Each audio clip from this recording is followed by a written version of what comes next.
Primeira questão, é um paciente de 4 anos, levado ao pronto atendimento, com história de coriza há 5 dias, evoluiu com tosse produtiva e febre há 2 dias, hiporexia leve. Mãe nega doença em casa, criança frequente escolinha, apresenta vacinação em dia. Peso de 16,8, previamente rígido. Ao exame, que estava alterado, a frequência respiratória para 4 anos estava ok, é que na ausculta pulmonar foi visto estertores crepitantes localizados em terço médio à direita. Qual a conduta mais adequada para esse caso? Então, vocês veem que eles já colocam aqui as opções do antibiótico. Mas antes de a gente ir logo marcando, vamos fazer o exercício aqui do Sumipac. Para quem ainda não assistiu a aula introdutória, eu sugiro, sempre lá na aba, né, comece aqui, eu sugiro a vocês que assistam essa aula, porque esse mnemônico, ele guia o nosso curso e a nossa vida, porque são as perguntas que a gente tem que responder na hora, principalmente que a gente vai prescrever um antibiótico empírico. Então, eu conto aqui com a participação. Su, qual a suspeita diagnóstica, qual a suspeita clínica que vocês colocam aí? Acabou que ficou meio na cara, né? Que é um paciente com quadro respiratório, com febre, com acometimento pulmonar. No SU, vocês colocariam o quê? Ó, já vi que o Lucas e Carol já estavam dando gabarito aqui. Ai. Mas vamos lá. No SU, então a gente já sabe que é uma pneumonia. Local. Esse L é para levar para a gente a localização, tanto se é de comunidade ou hospitalar. Por quê? Quando a gente pensa em prescrever um antibiótico, os micro-organismos de comunidade são uns, de hospital são outros. Então, nesse caso aqui, seria de comunidade. E eu sempre peço para vocês também lembrarem a localização, qual seria o órgão, porque a penetração também influencia. Então, aqui, pulmão. Pensando em uma pneumonia de comunidade em criança, quais são os micro-organismos que vocês querem cobrir? Eu já vi que Carol já foi falando assim que no protocolo da SBP começa com a amoxicilina. Carol, tenho todo o meu respeito ao protocolo, a gente precisa realmente seguir o protocolo, mas lembra, aqui a gente não vai decorar protocolo, a gente vai seguir uma linha de raciocínio, justamente para que, porque eu vou mostrar para vocês, vai ter uma questão aí que ontem eu fiquei me batendo e que, enfim, eu não vou dar spoiler, mas assim, quando a gente tem uma linha de raciocínio, as coisas andam muito mais fluidas e a gente passa até a questionar algumas situações. Mas vamos lá. Então, o Lucas está falando aqui, ó, gram positivo, pneumococo, e a gente tem que lembrar. Antes de mais nada, gente, em criança, que não é o foco aqui, mas assim, em criança, primeiro é vírus, viral, sempre, né, na mente, mas ele tem comemorativos para a gente pensar em bactéria. Né? Ele passou a ter uma tosse secretiva, ele passou a ter crépitos pulmonares. Seria interessante também ter um raio-x, uma TC de tórax, porque se fosse um infiltrado mais intersticial, difuso, a gente pensaria mais no vírus. Se fosse algo bacteriano, uma consolidação, enfim. Mas aqui a gente vai pensar logo nas bactérias. Então, gram positivo, pneumococo. Vocês colocariam aí mais alguma coisa? Coco.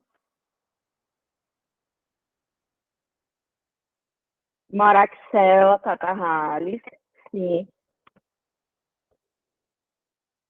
Streptomycopneumococo. Vocês vão ver que, assim, tanto para adulto quanto para criança, pneumococo entra, né, como gram positivo. Gram negativo, a gente tem que pensar.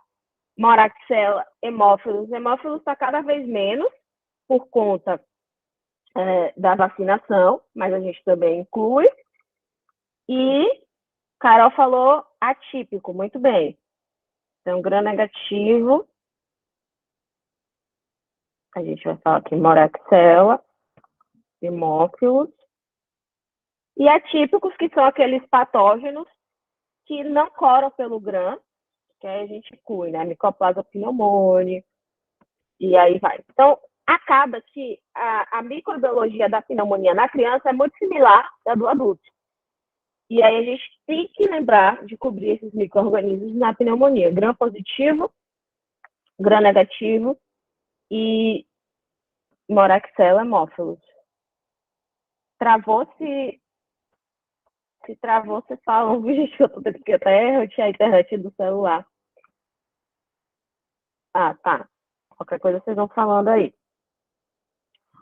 O nosso paciente é uma criancinha, isso é importante, porque por ser criança, tem alguns antibióticos que a gente, que assim, por exemplo, quinolona, a gente evita em crianças, tetraciclinas, né, doxiciclina, para cobertura aí de atípico, por exemplo, a gente não vai usar em crianças. Então, é importante a gente ponderar e sempre lembrar dos efeitos colaterais, que é o que o nosso paciente vai tolerar, e também os custos. Aí, vamos lá. Pensando nesse pacote aqui, olha só o que ele bota para a gente de alternativa. Amoxicilina oral. A amoxicilina oral seria uma alternativa? O que é que vocês acham? Eu já vi mais cedo aqui que o Lucas tinha falado, né, da possibilidade de colocar amoxi. Então, seria uma possibilidade. Ele coloca ceftriaxone. Ceftriaxone seria uma possibilidade? Ceftriaxone, isso, Carol. Ceftriaxone também seria uma possibilidade. A gente já vai revisar os espectros desses antibióticos. Penicilina benzatina seria uma possibilidade? Gostei dessa fala de Carol, que ceftriaxona seria uma opção, porém aumenta muito o espectro. Será que aumenta muito mesmo? A gente vai ver já se aumenta muito. Prescrever azitromicina. Azitromicina, o que vocês acham também?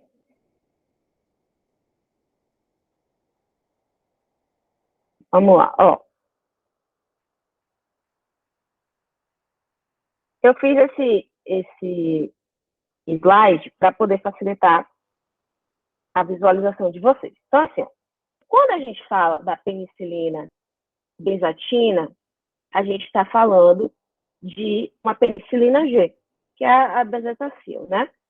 Penicilina benzatina, gente, bota a coisa na cabeça de vocês. É basicamente gram positivo, e quando a gente está falando desse gram positivo, é principalmente o quê? Streptococo. Eu vou até compartilhar aqui com vocês, só um instante, que eu estou fazendo umas tabelas de espectro, que aí facilita que o... Peraí, só... a louca. Aqui, ó. Quando a gente está falando de penicilina G, a gente está falando de um antibiótico que vai pegar bem gram-positivo. Então, penicilina G pega streptococcus. Então, a gente está falando aí do pneumococo. Então, penicilina G, ela pega bem streptococcus piógenes, por exemplo. Então, se você está vendo o paciente com a faringoamidalite, que tem petequias, né, no palato, está bem sugestivo de streptococcus piógenes, você pode fazer bezetacil. Agora, se você está em dúvida, ai meu Deus, pode ser que seja por algum gram negativo, não dá para fazer bezetacil, tá? Penicilina G também pega listéria, pega enterococcus fecalis, apesar da gente ver que com o advento da ampicilina, ficou sendo muito melhor a ampicilina para listéria e enterococcus. E estáfilo não pega. Então, lembra, bezetacil para infecção de pele não rola, gente. Só rola se você tiver certeza que aquela infecção de pele é por estrepto. Se você está em dúvida se é estrepto ou estáfilo, não vai fazer bezetacil, porque não pega, já queimou. Estáfilo não rola mais com bezetacil. Para gram negativo, o que acontece? A penicilina G, ela só vai pegar, meu povo, Neisseria meningitidis. Então, quando é uma meningite por meningococo, dá para usar ainda a penicilina G. Mas, por exemplo, meningite por pneumococo, por já ter resistência, a gente já não usa mais. Então, por isso que nos guidelines hoje, quando o paciente entra no hospital com meningite, a gente bota ceftriaxone. Por quê? O pneumococo, o ceftriaxone vai pegar bem, mas a penicilina G não. E lembrar para vocês que a penicilina G, bezetacil, também pega anaeróbio, tá? Anaeróbio de orofaringe. Então, às vezes, infecção de boca, você pode usar bezetacil, mas a gente acaba não utilizando muito, porque é incômodo para o paciente ter que ficar fazendo. Tem que ser ou na veia cristalina ou a bezetacil mesmo. E costrídeo, que hoje em dia, assim, costrídeo de difícil, os maiores estudos são realmente para metronidazol, vanco, mas tétano, por exemplo, costrídeo de tetânia, a gente utiliza a penicilina, tá certo? Então, assim, para o nosso caso, pneumonia, pneumococo, não vai rolar, porque já temos cepas resistentes. Agora, se eu estou falando de amoxicilina, o espectro já é diferente. Vocês vejam que amoxicilina e ampicilina vai ter um espectro semelhante para gram positivo. Não sei se vocês estão conseguindo visualizar bem, tá, Dando, para ver direitinho? Mas aqui, ó, a amoxicilina e a ampicilina vai ter um espectro semelhante da penicilina G, certo? Sendo que, quando a gente adiciona, no caso aqui, a amoxicilina com coagulanato e a ampicilina subactam, quando a gente adiciona, passa a ter cobertura para Staphylococcus aureus sensível à ampicilina. Então, MSSA, com o inibidor de beta-lactamase, amoxicilina, ampicilina subactam, butazocin, que é peracilina, azobactam, vai ter cobertura. Mas se é o inibidor de beta-lactamase, não. Então, vocês vejam que é um espectro semelhante, sendo que para estreptococo vai pegar o pneumococo, coisa que a penicilina G já não pega mais, Listeria e Enterococcus faecalis, apesar da teoria a amoxicilina ter ação, a ampicilina é o que a gente realmente usa, é o que mais tem estudos. E quando a gente foca em gram negativo da amoxicilina e ampicilina, vocês vejam aqui, o espectro aumenta muito mais. Enquanto a penicilina G só vai pegar meningococo, a amoxicilina, ampicilina vai pegar Neisseria meningitidis, Neisseria gonorreia, patógenos respiratórios, então moraxella, hemófilos, enterobactérias, E. coli, proteus, Klebsiella, diversas sensibilidades, então dá para a gente usar. Então, no caso aqui, quando a gente fala de... Deixa eu só colocar aqui para compartilhar toda a... Quando a gente fala... Aí, um instante, galera.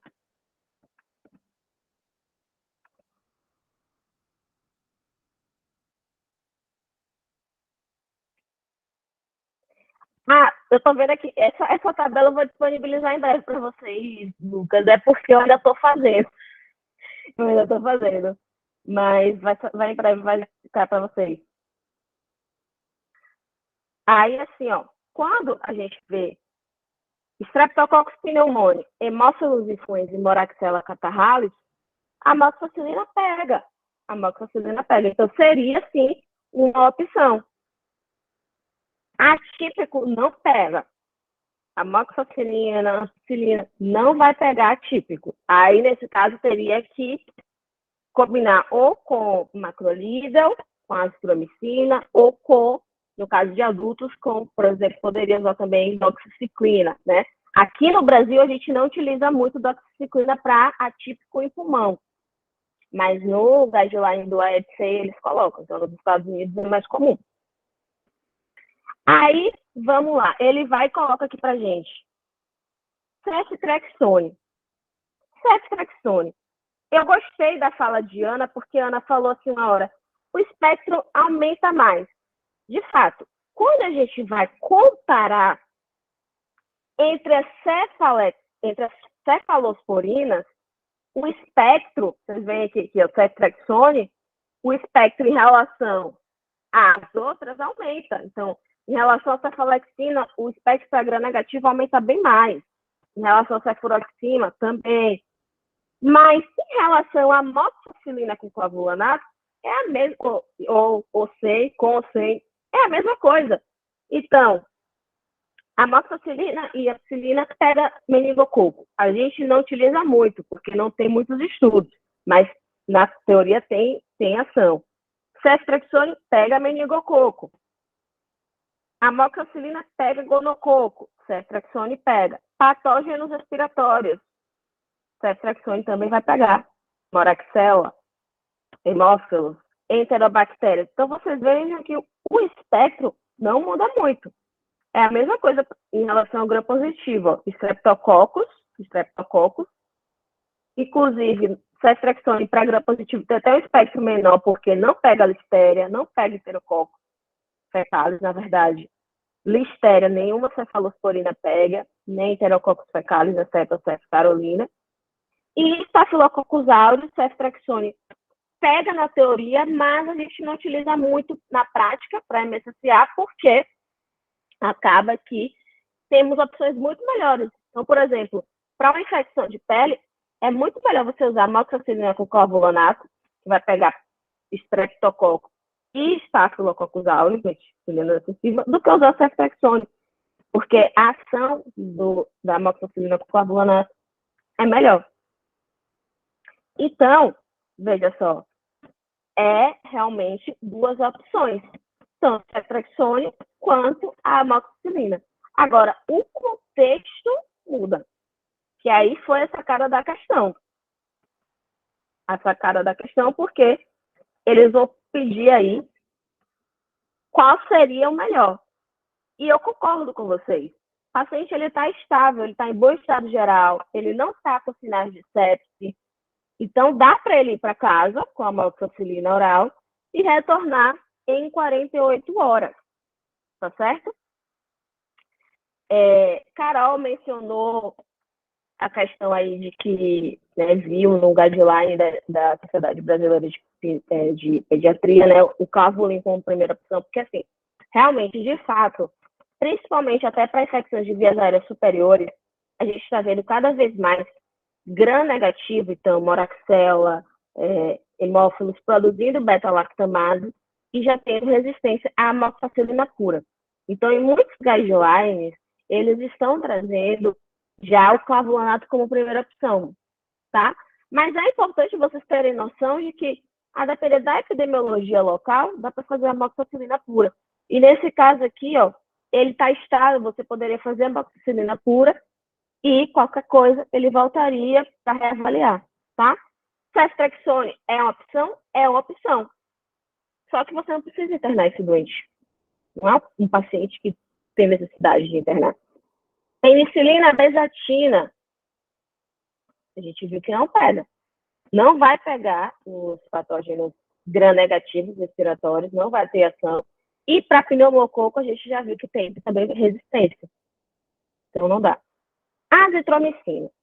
Azitromicina, galera, é aquela classe, os macrolidos são aquela classe que o pessoal fica assim, é atípico.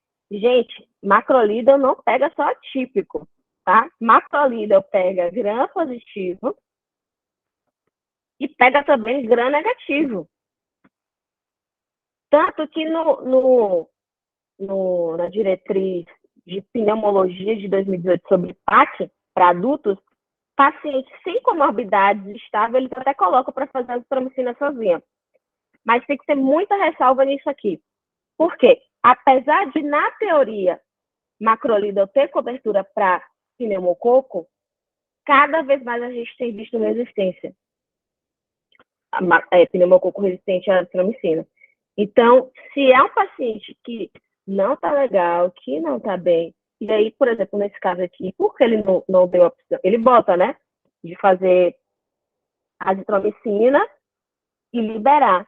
Só que nesse caso não dá só para liberar. Você poderia até botar azitromicina, né, pensando, tá, vamos dizer que tem, só que teria que voltar para garantir que realmente está tendo ação, porque pode ser que já tivesse ali um pneumococo resistente à azitromicina.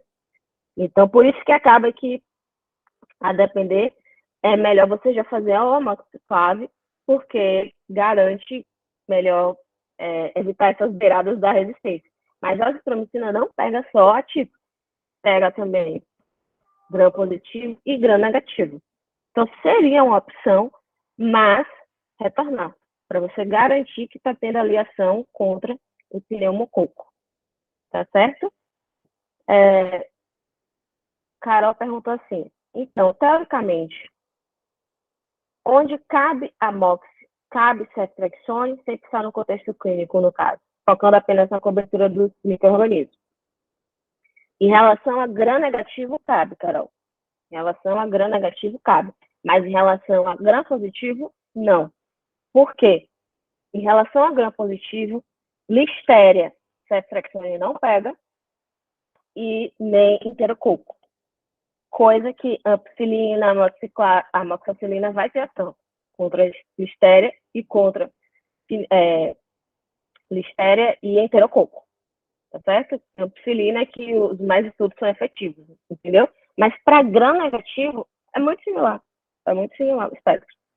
Tanto que, assim, eu fiquei até pensando, poxa, realmente, por que a gente não usa a amoxicilina para gonococo? Porque na literatura, a amoxicilina pega gonococo. Mas eu estava vendo, assim, praticamente não tem estudo.